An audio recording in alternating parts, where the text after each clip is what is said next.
Hello everybody, I am Ananya, 8-3 this year. So I'll just give a brief background about myself before delving into the strategy.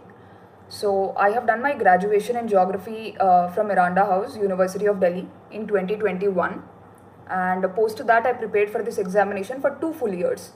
Even though this is my first attempt, I have prepared for this examination for 2 full years, and I gave this examination in the year 2023 with anthropology as my optional, and I've been lucky enough to clear it in the first attempt. So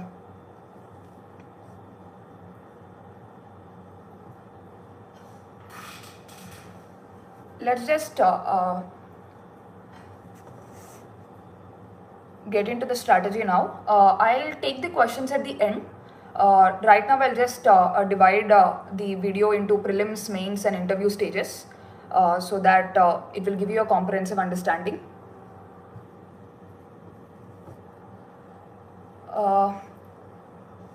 So firstly, let's go to prelims. Let's start with prelims.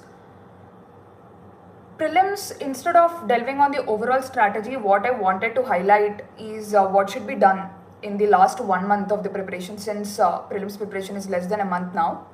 So I'll just try to tell you about what all should be done in this last 1 month so you can derive something beneficial out of this session. So first is focus areas and PYQs. What happens is that, like for instance, if I take my case, I have started my prelims preparation in February. I have given 4 full months for prelims. So what happens is that in the initial 3 months, that is February, March and April, we tend to read most of the things. Like even though we know that there are some focus areas that are being focused by UPSC by studying PYQs and everything, we still feel that we still read most of the things. So in the last 1 month, it is now time to narrow down your preparation and adopt a targeted approach. So first thing, that before I start with this, I also want to tell you about my marks in prelims. My score in GS paper 1 is 102, whereas my score in paper 2, that is CSAT, is around 86. So I could comfortably clear both the papers with a decent margin above the cutoff. So yeah, this is about my marks. And then now coming into the focus, coming into the strategy, the first is the focus areas and PYQs. So what do I mean by focus areas and PYQs, and why should you focus is that usually we tend to read everything when we start out for the prelims preparation around February or maybe March sometimes. In the last month, however, it's extremely important that you track PYQs and then focus on those areas so that your memory is fresh when you go to the examination hall, and those questions can also be expected. So first is, what are the focus areas? For example, there is something like history, especially the medieval Indian history. So the focus areas in medieval Indian history are the terms. For instance, even in the previous years, there have been some terms that have been asked, like Virukkal, Nadukkal and all these terms. So when you're reading history in these in this last month, it's extremely important that you see the focus areas which primarily caters to terms in ancient and medieval history. So that is one thing. And coming to environment, we all know that national parks and species are a favorite area for UPSC. So in this 1 month, try to focus on national parks and species a lot.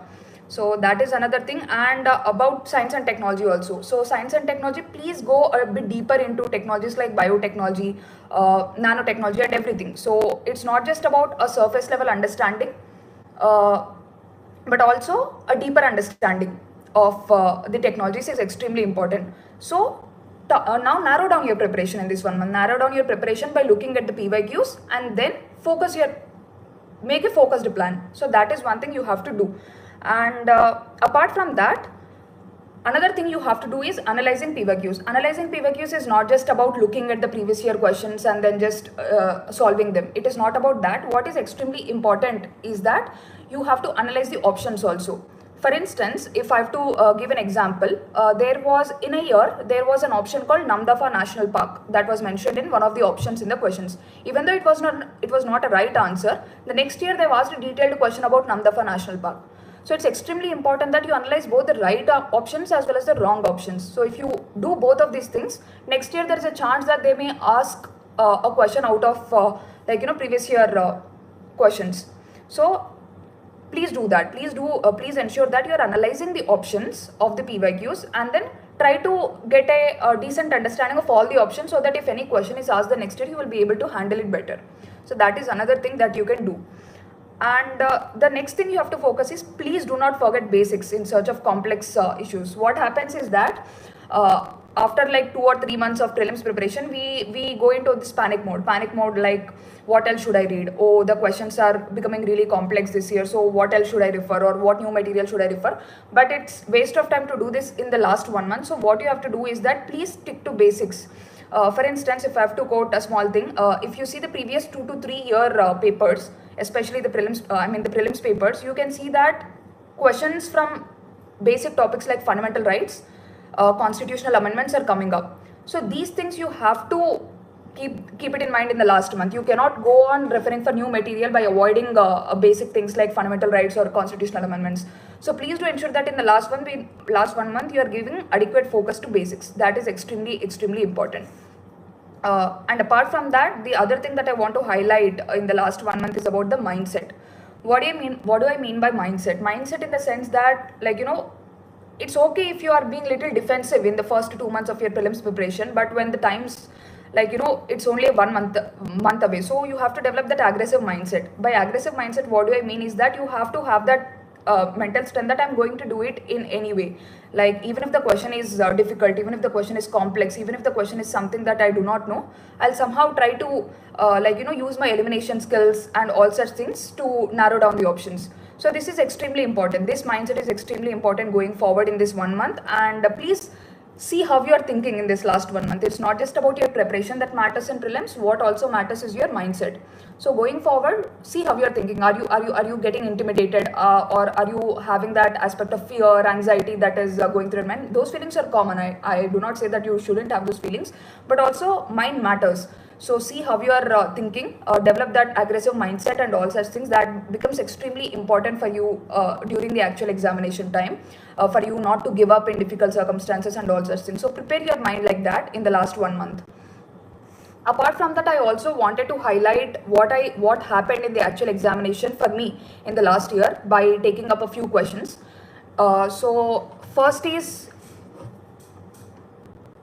if you just look at the previous year paper, that is 2023 prelims paper, you can see that there were many unconventional questions that were asked. Even I was not aware of many of these questions. Like, you know, even I was looking at them for the first time. So how did I handle it? So for instance, there was a question which asked about an animal that makes a tool out of scrape and uses it to pull insects out of trees.